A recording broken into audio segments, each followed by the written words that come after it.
시간 다 함께 일어나셔서 오늘은 열왕기하 6장 18절부터 7장 2절까지 말씀 보도록 하겠습니다. 열왕기하 6장 18절부터 7장 2절까지 말씀입니다.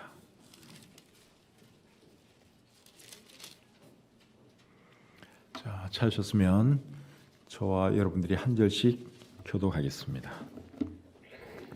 열왕기하 6장 18절부터 7장 2절까지입니다. 아람 사람이 엘리사에게 내려오매 엘리사가 여호와께 기도하여 이르되 원하건대 저 무리의 눈을 어둡게 하옵소서 하매 엘리사의 말대로 그들의 눈을 어둡게 하신지라.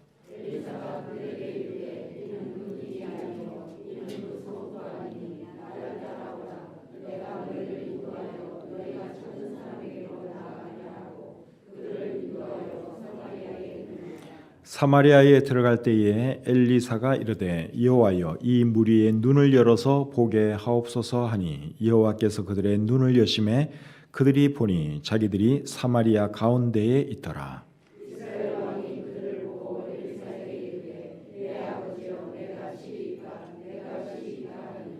대답하되 치지 마소서. 칼과 활로 사로잡은 자인들 어찌 치리이까. 떡과 물을 그들 앞에 두어 먹고 마시게 하고 그들의 주인에게로 돌려 보내소서 하는지라.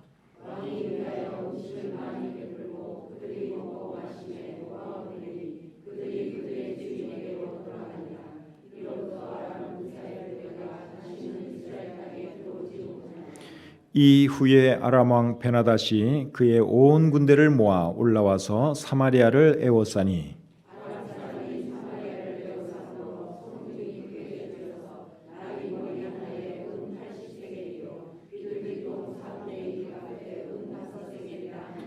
이스라엘 왕이 성 위로 지나갈 때에 한 여인이 외쳐 이르되 나의 주 왕이여 도우소서.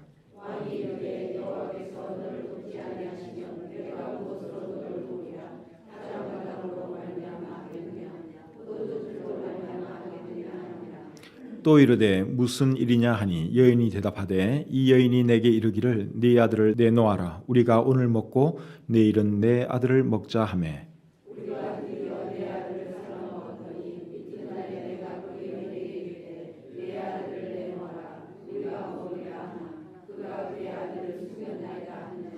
왕이 그 여인의 말을 듣고 자기 옷을 찢으니라. 그가 성 위로 지나갈 때에 백성이 본즉 그의 속살에 굵은 배를 입었더라.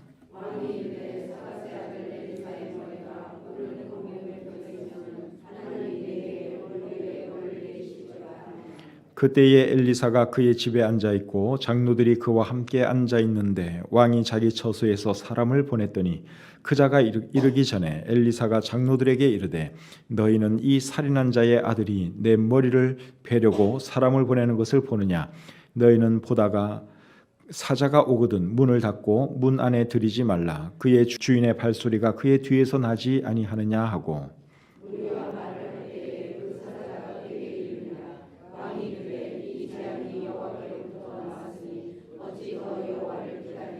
엘리사가 이르되 여호와의 말씀을 들을지어다. 여호와께서 이르시되 내일 이맘때에 사마리아 성문에서 고운 밀가루 한 스아를 한 세겔로 매매하고 보리 두 스아를 한 세겔로 매매하리라 하셨느니라. 그때에 왕이 그의 손에 의지하는 자 곧 한 장관이 하나님의 사람에게 대답하여 이르되 여호와께서 하늘에 창을 내신들 어찌 이런 일이 있으리요 하더라. 엘리사가 이르되 네가 네 눈으로 보리라. 그러나 그것을 먹지는 못하리라 하니라. 아멘. 하나님 아버지, 오늘도 저희들 귀한 수예배를 맞이하여 이곳으로 불러주시고 또 하나님을 예배하게 해주신 것 감사합니다. 이곳에서 찬양하고 또 우리가 기도한 것들 하나님께서 받으신 줄 믿고 감사합니다. 우리의 기도가 이루어지게 하셔서 우리 성도님들 삶 가운데 기쁨 있게 하시고 우리 교회에 기쁨 있게 해 주시옵소서. 이 끝날에 하나님께서 우리 교회를 세우셨고 지금까지 인도하셨사오니 앞으로도 이제 갈매 지역에서 놀랍게 사용해 주시기를 간절히 기도합니다. 하나님 꼭 그렇게 되도록 우리 교회를 축복해 주시옵소서. 지금까지 이 교회를 세우기 위해서 많은 분들이 참 물질을 드렸고 또 헌신과 수고를 하셨습니다. 한 분 한 분 하나님 기억해 주시고 축복해 주시옵소서.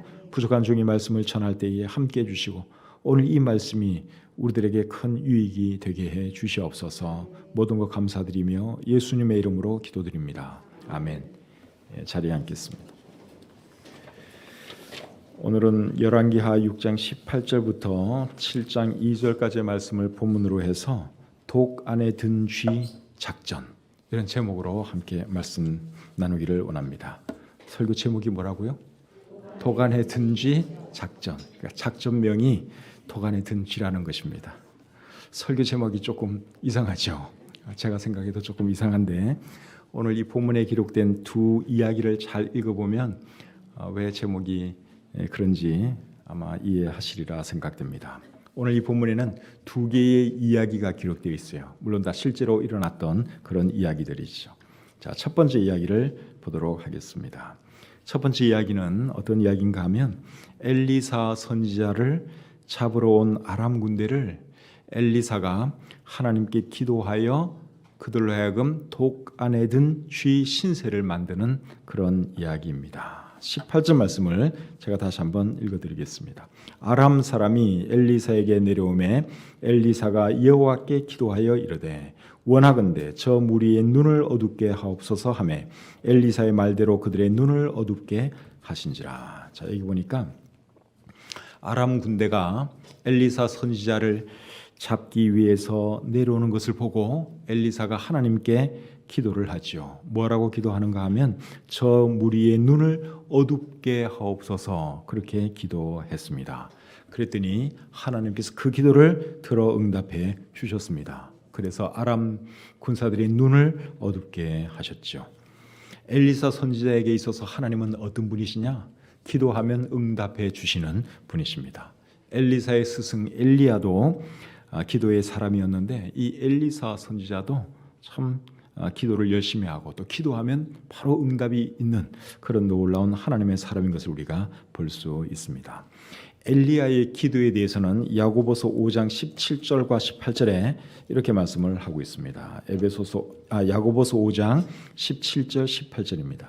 엘리야는 우리와 성정이 같은 사람이로되 그가 비가 오지 않기를 간절히 기도한즉 3년 6개월 동안 땅에 비가 오지 아니하고 다시 기도하니 하늘이 비를 주고 땅이 열매를 맺었느니라. 엘리사의 스승 엘리야에 대한 말씀이에요. 그래서 이분이 참 놀라운 하나님의 사람이었기 때문에 하나님께 간절히 기도하면 하나님께서 그 기도를 들어 응답해 주셨다고 여기 말씀하고 있습니다. 그리고 이 말씀과 함께 우리에게 주시는 말씀이 뭔가 하면 야고보서 5장 15절 16절입니다. 믿음의 기도는 병든 자를 구원하리니 주께서 그를 일으키시리라. 혹시 죄를 범하였을지라도 사하심을 받으리라. 그러므로 너희 죄를 서로 고백하며 병이 낫기를 위하여 서로 기도하라. 의인의 간구는 역사하는 힘이 큼이니라. 의인의 간구는 뭐가 크다고요? 역사하는 힘이 크다고 말씀하고 있죠. 그러니까 엘리사도 기도해서 하나님의 응답을 받은 것처럼 너희도 하나님께 기도하라는 것입니다. 그래서 저와 여러분들이 참 어려움이 있을 때마다 하나님께 기도함으로 우리의 문제를 해결받을 수 있기를 바랍니다. 하나님께 기도하면 하나님께서 기도를 들어주십니다. 요한복음 14장 14절에서 예수님이 이렇게 말씀을 하시죠. 내 이름으로 무엇이든지 내게 구하면 내가 행하리라. 그 다음에 요한복음 16장 23절과 24절에서는 이렇게 말씀을 합니다.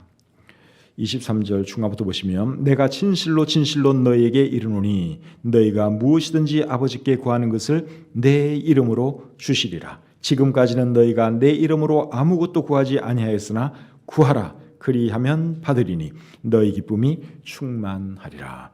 기도하면 응답해 주시겠다는 예수님의 말씀입니다. 그래서 이런 말씀 의지해서 우리가 믿음으로 하나님께 기도함으로 응답받을 수 있기를 바랍니다. 하나님께 기도해도 하나님께서 안 들어주실 때가 있습니다. 기도해도 안 들어주실 때가 있는데 언제 안 들어주실까요? 성경을 찾아보니까 적어도 세 가지 경우에는 기도를 해도 안 들어주십니다. 첫째는 정욕으로 쓰려고 잘못 구할 때, 그럴 때는 우리가 아무리 기도해도 하나님이 들어주시지 않으세요. 야고보서 4장 3절에 보니까 구하여도 받지 못하면 정욕으로 쓰려고 잘못 구하기 때문이라. 그러니까 우리 어떤 정욕을 위해서 우리의 욕심 때문에 무엇을 구하면 하나님께서는 그런 기도는 들어주실 수가 없습니다. 우리 아이들이 어떤 욕심 때문에 불필요한 걸 막 사달라고 조르면 부모가 사주지 않죠. 꼭 필요한 거라면 사줍니다.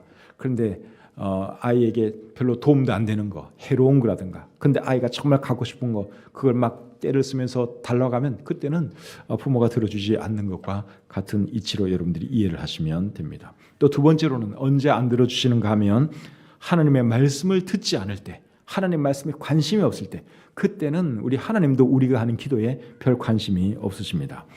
잠언 28장 9절에 이런 말씀이 있죠. 사람이 귀를 돌려 율법을 듣지 아니하면 그의 기도도 가증하니라. 하나님 말씀에 대해서 귀를 꽉 막고 살면서 우리가 하나님께 열심히 기도한다면 그 기도는 가증한 기도라 그랬어요. 자기는 하나님 말을 안 들으면서 하나님은 자기 말 계속 들으라는 이제 그런 건데, 그거는 여러분 이거는 센스가 안 맞죠. 그래서 우리가 정말 우리의 말을 하나님께서 들어주시기를 원한다면 우리가 먼저 하나님 말씀을 잘 들어야 하는 것이죠. 그 다음에 세 번째는 또 언제 우리의 기도를 안 들어주시는가 하면 죄가 있을 때 그때는 들어주시지 않습니다. 이사야 59장 1절과 2절에 이렇게 말씀하고 있습니다.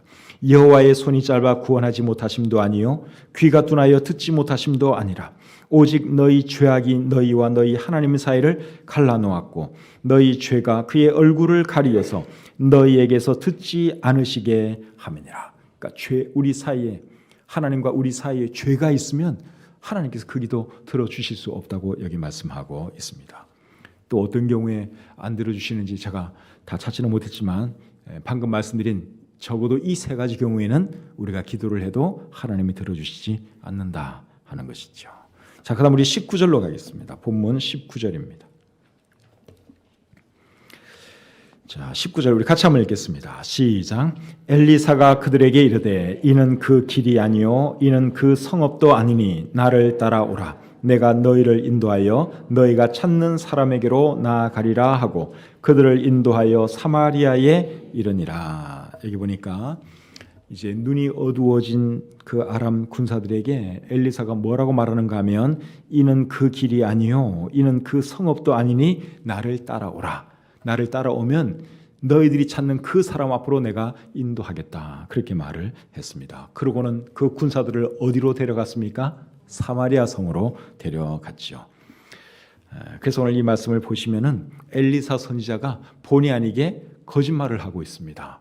자기가 그들이 찾는 그 사람이잖아요. 그러면 내가 바로 너희가 찾는 그 사람이다. 이렇게 말하면 이게 이제 솔직한 건데, 이 길도 아니고 이 성읍도 아니고 너희가 나를 따라오면 내가 그 사람 앞으로 너희를 인도하겠다. 그렇게 말을 했죠. 이게 사실은 거짓말이라고 할 수 있습니다. 여기서 우리가 거짓말에 대해서 조금 생각해 볼 필요가 있는데, 여러분 거짓말은 합리화될 수 있습니까? 여기 지금 엘리사 선지자가 거짓말을 했는데 과연 거짓말은 합리화될 수 있는가 하는 거예요. 거짓말이 합리화될 때가 있습니다. 언제 합리화되는가 하면 목적이 선할 때, 그럴 때는 합리화될 수 있습니다. 출애굽기 1장에 보시면 히브리 산파들이 바로왕에게 거짓말을 하죠. 바로왕이 히브리 산파들에게 어떤 명령을 내렸는가 하면 히브리 여인들이 자식을 낳을 때 딸이면 살려주고 아들이면 죽이라고 그렇게 명령을 내렸어요. 그런데 이 히브리 산파들은 하나님을 경외하는 사람들이니까 생명을 그렇게 함부로 죽일 수가 없었어요.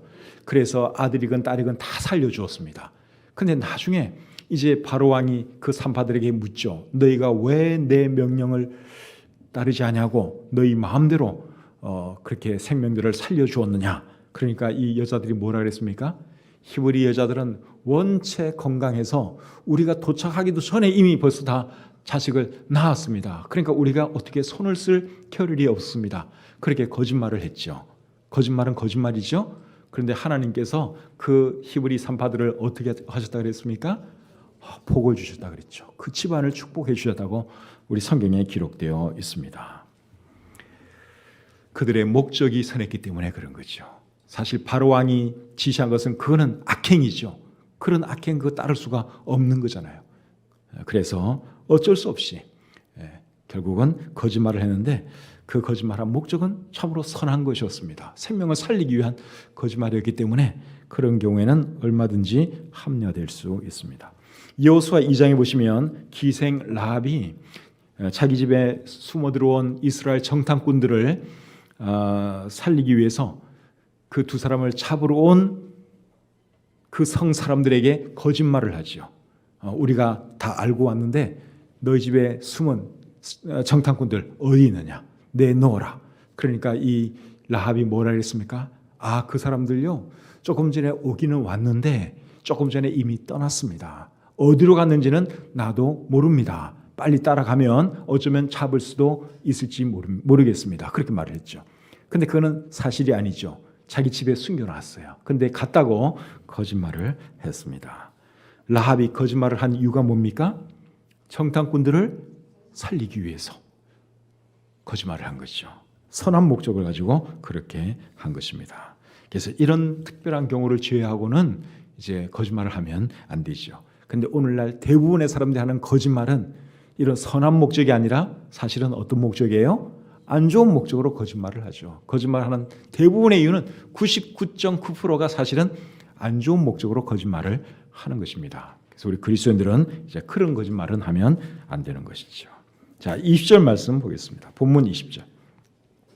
같이 읽겠습니다. 시작. 사마리아에 들어갈 때에 엘리사가 이르되 여호와여 이 무리의 눈을 열어서 보게 하옵소서 하니 여호와께서 그들의 눈을 여심해 그들이 보니 자기들이 사마리아 가운데 있더라. 자, 아람 군사들이 엘리야 선지자가 이끄는 대로 이제 눈이 안 보이니까 엘리야 선지자가 이끄는 대로 따라갔어요. 따라갔더니 결국 거기가 어디였습니까? 사마리아 성 한 폭판이었어요. 눈을 딱 뜨고 보니까 잘못 온 거예요. 큰일 나겠습니다. 이제 큰일 난 그러한 상황이 돼버린 것이죠. 완전히 도관에 든 쥐 신세가 되고 말았습니다. 21절 말씀 계속 보겠습니다. 21절. 이스라엘 왕이 그들을 보고 엘리사에게 이르되 내 아버지여 내가 치리이까 내가 치리이까 하니 이스라엘 왕 입장에서는 적군을 아주 손쉽게 멸할 수 있는 절호의 기회가 온 것입니다. 그래서 엘리사 선지자에게 뭐라고 묻는가 하면 내 아버지여 내가 치리이까 내가 저 사람들 다 멸할까요? 그렇게 두 번씩이나 연거푸 질문을 했습니다. 빨리 치고 싶은 거예요. 그랬더니 엘리사 선지자가 뭐라고 대답합니까? 자, 22절 또 같이 읽겠습니다. 22절 시작. 대답하되 치지 마소서 칼과 활로 사로잡은 자인들 어찌 치리이까? 떡과 물을 그들 앞에 두어 먹고 마시게 하고 그들의 주인에게로 돌려보내소서 하는지라. 엘리사 선지자가 뭐라 그랬는가 하면 저 사람들 죽이지 말고 오히려 잘 먹여서 돌려보내라고 말을 했습니다. 여러분 지금 이 아람 군사들이 무슨 목적을 가지고 이까지 온 것입니까? 엘리사 선지자를 죽이기 위해서 지금 이까지 온 거예요. 그런데 엘리사 선지자는 뭐라 그럽니까? 엘리사 선지자는 죽이지 말고 잘 먹여서 그들의 주인에게 돌려보내라 그렇게 말을 했죠. 선을 베푼 것입니다. 자기를 죽이려고 온 아람 군사들에게 큰 선을 베풀어 주었습니다. 그렇게 했더니 어떤 일이 일어나죠? 23절 보겠습니다. 왕이 위하여 음식을 많이 베풀고 그들이 먹고 마심에 놓아 보내니 그들이 그들의 주인에게로 돌아가니라. 이로부터 아람 군사의 부대가 다시는 이스라엘 땅에 들어오지 못하니라. 그렇게 해줬더니 다시는 쳐들어왔다 그랬어요? 안 쳐들어왔다 그랬어요? 안 쳐들어왔다 그랬죠? 그러니까 양심이 있는 거예요. 참 우리가 올 뻔했는데 우리가 이렇게 살았으니 그것도 대접 잘 받고 왔으니 이제 우리가 쳐들어가면 안 되지. 그러면서 쳐들어가지 않았다는 것입니다. 여러분 이런 것이 용서의 힘 아니겠습니까? 용서해 줬더니 그들이 이렇게 또 은혜를 갚은 것이죠. 우리도 이런 사람들이 되었으면 좋겠습니다. 우리에게 악을 행하는 사람이라 할지라도 선을 베풀어 주는 거죠. 그런 사람이 되라고 우리 성경이 말씀하고 있습니다. 잠언 25장 21절 22절 같이 한번 보겠습니다. 잠언 25장 21절 22절입니다. 자, 우리 같이 한번 읽어볼까요? 자, 자막 보고 한번 같이 읽죠. 시작. 내 원수가 배고파하거든 음식을 먹이고 목말라 하거든 물을 마시게 하라. 그리하는 것은 핀 숯을 그의 머리에 놓는 것과 일반이요 여호와께서 내게 갚아 주시리라. 예. 원수가 배고파하거든 어떻게 주라고요? 먹을 것을 주라 그랬어요. 그러니까 고소해하지 말고 먹고 주고, 곤란 당하면 도와주고, 그렇게 하라는 거예요. 그렇게 함으로 핀 숯을 그의 머리에 이렇게 올려놓아라, 그렇게 말씀을 하고 있습니다. 핀 숯을 머리 위에 이렇게 올리면 후끈후끈 거리잖아요. 그러니까 얼굴이 후끈거리죠. 나는 못 되겠는데 상대방은 나에게 잘해주면 얼마나 참 부끄럽고 얼굴이 화끈거리겠어요. 그러니까 그렇게 해주라는 것입니다. 로마서 12장 17절부터 21절에도 비슷한 말씀이 있죠. 로마서 12장 17절부터 21절까지 말씀 제가 읽어드리겠습니다. 아무에게도 악을 악으로 갚지 말고 모든 사람 앞에서 선한 일을 도모하라. 할 수 있거든 너희로서는 모든 사람과 더불어 화목하라. 내 사랑하는 자들아, 너희가 친히 원수를 갚지 말고 하나님의 진노하심에 맡기라. 기록되었을 때 원수 갚는 것이 내게 있으니 내가 갚으리라고 주께서 말씀하시니라. 내 원수가 줄이거든 먹이고 목마르거든 마시게 하라. 그리함으로 네가 숯불을 그 머리에 쌓아 놓으리라. 악에게 지지 말고 선으로 악을 이기라. 여러분, 우리도 이 말씀을 실천하면서 살아가시기를 바랍니다. 나에게 잘못한 사람을 용서한다고 하는 것 쉽지 않습니다. 그래도 용서하면 하나님께서 우리에게 복을 주시죠. 오늘 이 본문에서 방금 살펴본 이 첫 번째 이야기에서 엘리사가 쓴 작전이 결국 어떤 작전이었습니까? 도간에 든 쥐 작전이에요. 이게 도간에 든 쥐. 딱 예루살렘 사마리아 성 안으로 딱 몰아넣고 오도 가도 못하게 그렇게 만들었죠. 도간에 든 쥐 작전을 썼습니다. 이 작전을 쓴 목적이 뭘까요? 왜 이 작전을 썼을까요?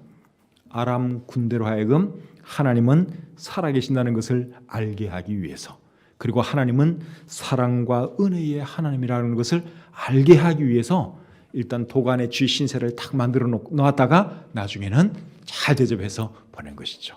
하나님의 사랑과 은혜가 이런 것이다.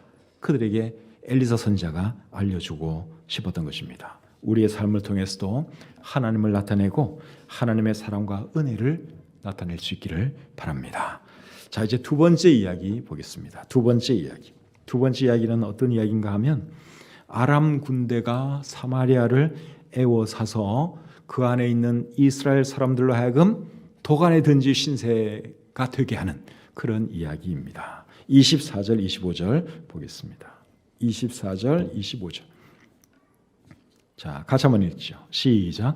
이후에 아람 왕 베나닷이 그의 온 군대를 모아 올라와서 사마리아를 에워싸니 아람 사람이 사마리아를 에워싸므로 성중이 크게 줄여서 나귀 머리 하나에 은 80세겔이요 비둘기 똥 4분의 1갑에 은 5세겔이라 하니. 자, 여기 보니까 아람 군대가 한동안 이스라엘 땅에 들어오지 않더니 시간이 지나 다시 들어오기 시작했습니다. 그리고 사마리아 성을 에워쌌습니다. 그러니까 사마리아 성 안에 있는 그 사람들은 오도 가도 못하는 그런 신세가 되었습니다. 도간에 든 쥐 신세가 된 것이죠. 그러니까 이제 먹을 것이 다 떨어지고 이제 먹을 것이 더 이상 남아있지를 않았습니다. 그러다 보니까 나귀 머리 하나에 은 80세겔의 거래가 되고 비둘기 똥 4분의 1갑에 은 5세겔에 거래되었다고 여기 말씀하고 있습니다. 나귀는 원래 이스라엘 사람들은 먹지 않습니다. 나귀는 부정한 짐승이라서 먹지 않아요. 그런데 배가 고프니까 뭐 낙이 아니라 더한 것도 지금 잡아 먹어야 될 그런 상황입니다. 그리고 그 값이 어마어마하게 비싸게 지금 이제 거래되고 있는 거죠. 그거라도 안 먹으면 이제 굶어 죽으니까 이제 돈 있는 사람만이 이제 그거라도 사서 이제 배를 채우는 것이죠. 그리고 자기 자식까지 잡아먹는 그런 일도 이제 여기 일어납니다. 26절부터 29절 보겠습니다. 26절부터 29절. 이스라엘 왕이 성 위로 지나갈 때에 한 여인이 외쳐 이르되 나의 주 왕이여 도우소서. 왕이 이르되 여호와께서 너를 돕지 아니하시면 내가 무엇으로 너를 도우랴. 타작마당으로 말미암아 하겠느냐 포도주 틀로 말미암아 하겠느냐 하니라.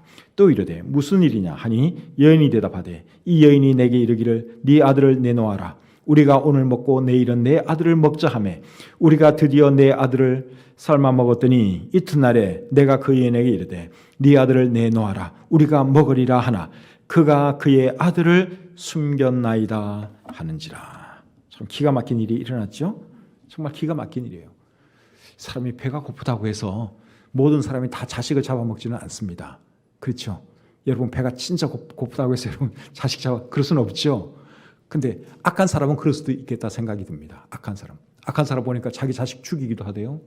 그러니까 악한 사람은 그럴 수도 있어요. 그리고 지금 이 이스라엘 사람들은 하나님을 떠나서 우상 숭배하고 그런 생활을 하고 있었어요. 그러니까 지금 굉장히 악할 대로 악해져 있는 그런 상황이고, 또 이방 사람들은 자기 자식을 불태워서 번제로 드리는 그런 일도 그 당시 했거든요. 그러니까 어쨌든 이 못된 어떤 이 참 엄마들이 자기 자식을 잡아먹는 그런 일을 저지르고 있었습니다. 이게 다 하나님께 불순종했기 때문에 이제 이런 일이 일어난 것이죠. 레위기 26장 27절부터 29절, 그리고 신명기 28장 53절과 57절에 보시면 하나님께 불순종하면 결국 네 자식을 잡아먹는 그런 일이 너희 중에 일어날 것이다. 하나님이 그런 말씀을 하셨어요. 그러니까 지금 이 사람들이 이제 하나님 말씀대로 지금 이제 그런 생활을 하게 된 것입니다. 하나님 떠나서 우상 숭배하다가 결국은 이제 이런 벌을 받아서 참 부모가 자식을 잡아먹는 이런 상황에 이르게 된 것이죠. 자, 30절, 31절 또 보겠습니다. 30절, 31절. 왕이 그 여인의 말을 듣고 자기 옷을 찢으니라. 그가 성 위로 지나갈 때에 백성이 본즉 그의 속살에 굵은 패를 입었더라. 왕이 이르되 사밧의 아들 엘리사의 머리가 오늘 그 몸에 붙어 있으면 하나님이 내게 벌 위에 벌을 내리실지로다 하니라.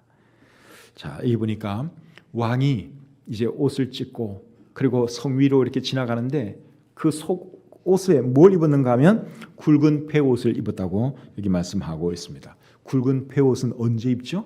슬픈 일을 당했다든가 어떤 회개할 일이 있을 때든가 그럴 때 이제 폐옷을 입고 이스라엘 사람들은 하나님께 회개하고 또 슬픔을 표하고 이제 그렇게 하죠. 그러니까 지금 이 상황에서 왕이 굵은 폐옷을 입고 있는 것은 정말 잘하는 일이죠. 이 사람이 사실은 악한 왕인데 그럼에도 불구하고 어쨌든 폐옷을 입고 있다고 하는 것은 잘한 일이에요. 그런데 이 사람이 왜 엘리사를 죽이려고 합니까? 폐옷 입고 하는 건 좋은데 왜 엘리사를 그렇게 죽이려고 하죠?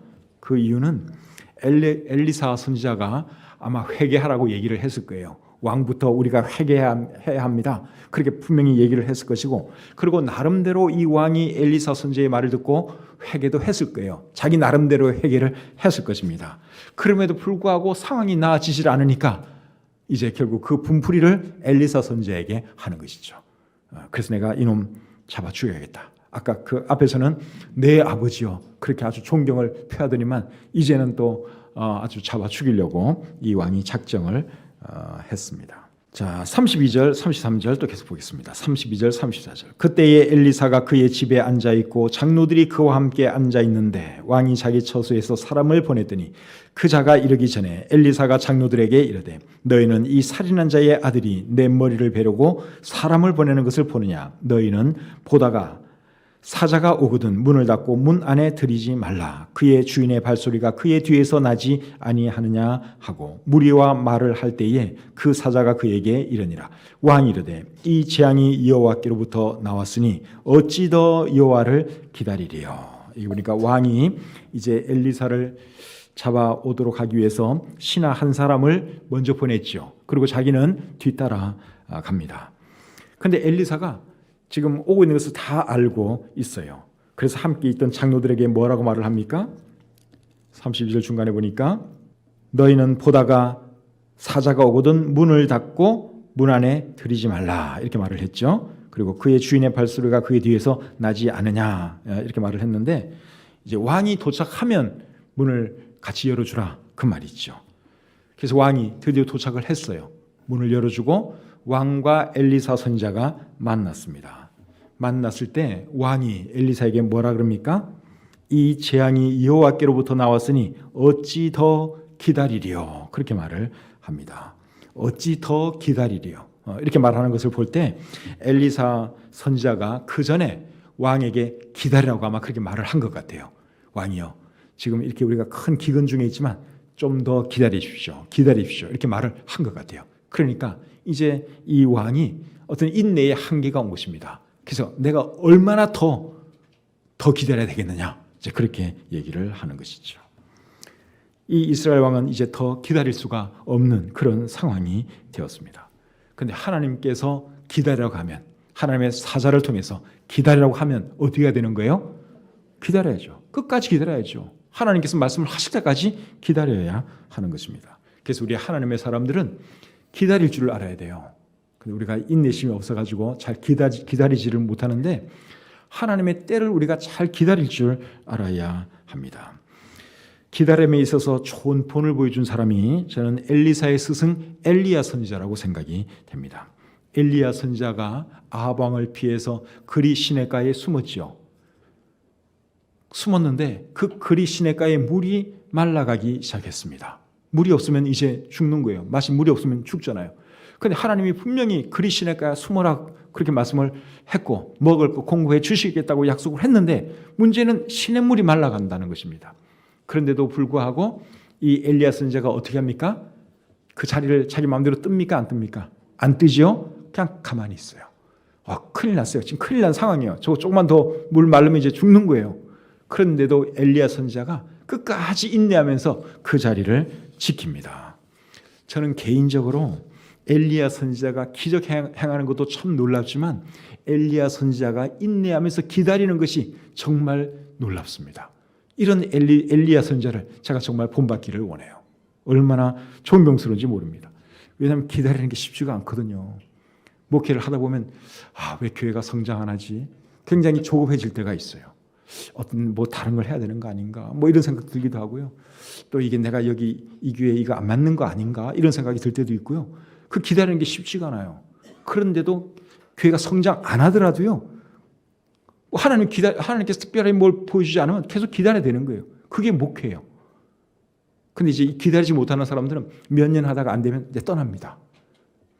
근데 목회를 하다 보면 잘 될 때도 있고 안 될 때도 있고, 근데 계속 기다리고 인내하다 보면 또 언젠가 하나님의 때에 또 잘 되게 해 주실 때도 있고, 또 이렇게 건축을 하게 해 주실 때도 있고, 그런 것 같습니다. 그러니까 기다리는 게 굉장히 중요한 것 같아요. 그래서 저와 여러분들이 참 잘 기다릴 줄 아는 그런 사람이 되었으면 좋겠습니다. 하나님께서 우리에게 하시는 말씀이 뭔가 하면 기다리라는 거예요. 기다리라는 것입니다. 시편 37편 7절에 보면 여호와 앞에 잠잠하고 참고 기다리라. 기다리라는 거예요. 또 시편 40편 1절과 2절에 보시면 이런 말씀이 있습니다. 자, 우리 같이 한번 읽겠습니다. 자막 저기 떠 있네요. 자, 같이 시작. 내가 여호와를 기다리고 기다렸더니 귀를 기울이사 나의 부르짖음을 들으셨도다. 나를 기가 막힐 웅덩이와 수렁에서 끌어올리시고 내 발을 반석 위에 두사 내 걸음을 견고하게 하셨도다. 기다리고 기다렸더니 하나님께서 놀라운 일을 베풀어 주셨죠. 그래서 우리가 기다릴 줄 알아야 하는 것입니다. 근데 기다리는 게 쉽지가 않아요. 인내가 필요합니다. 믿음도 필요합니다. 그러나 어쨌든 우리는 기다려야 하는 것이죠. 본문 7장 1절 보겠습니다. 7장 1절. 자, 같이 읽겠습니다. 시작. 엘리사가 이르되 여호와의 말씀을 들을지어다. 여호와께서 이르시되 내일 이맘때에 사마리아 성문에서 고운 밀가루 한 스아를 한 세겔로 매매하고 보리 두 스아를 한 세겔로 매매하리라 하셨느니라. 자, 엘리사 선지자가 왕에게 뭐라고 얘기하는가 하면, 지금 이 왕은 기다리다가 이제 지친 사람이에요. 더 이상 기다릴 수 없다고 지금 막 분노하는 그런 상태입니다. 그런 왕에게 엘리사가 뭐라고 얘기하는가 하면, 내일 이맘때가 되면 밀가루와 보리가 아주 싼 가격에 거래될 것입니다. 그런 아주 놀라운 말을 했습니다. 지금 상황이 어떤 상황이에요? 먹을 것이 없는 상황이에요.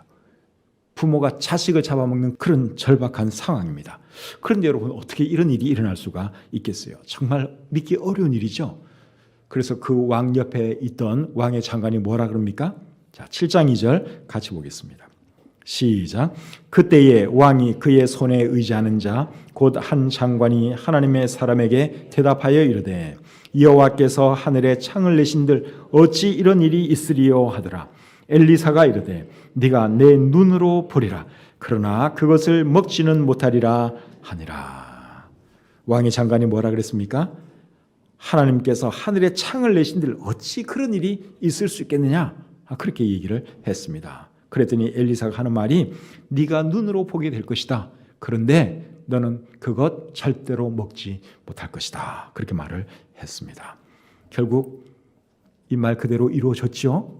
실제로 이런 일이 일어납니다. 열왕기하 7장 16절 17절 보겠습니다.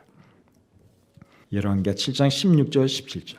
백성들이 나가서 아람 사람의 진영을 노략한지라. 이에 고운 밀가루 한 스아에 한 세겔이 되고 보리 두 스아가 한 세겔이 되니 여호와의 말씀과 같이 되었고 왕이 그의 손에 의지하였던 그의 장관을 세워 성문을 지키게 하였더니 백성이 성문에서 그를 밟음에 하나님의 사람의 말대로 죽었으니 곧 왕이 내려왔을 때에 그가 말한 대로라. 결국 엘리사 선지자가 말한 대로 밀가루와 보리가 아주 싼 가격에 거래가 되었고, 그리고 하나님이 창을 여신들 어찌 그런 일이 일어날 수 있겠느냐 그렇게 말했던 그 사람은 엘리사 선지자가 말한 것처럼 눈으로 보기는 보았지만 하나도 먹지 못하고 사람들에 의해 밟혀 죽고 말았습니다. 여러분, 밟혀 죽은 이 사람의 문제가 뭔 줄 아십니까?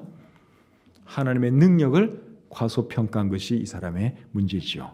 그리고 하나님을 자기 수준에서 생각을 한 것입니다. 자기는 그런 거 못하죠.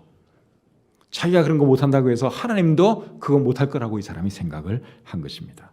그런데 우리도 그럴 때가 간혹 있습니다. 우리에게 어려운 것은 하나님도 어려울 것이다. 우리가 은연중에 그 생각을 해요.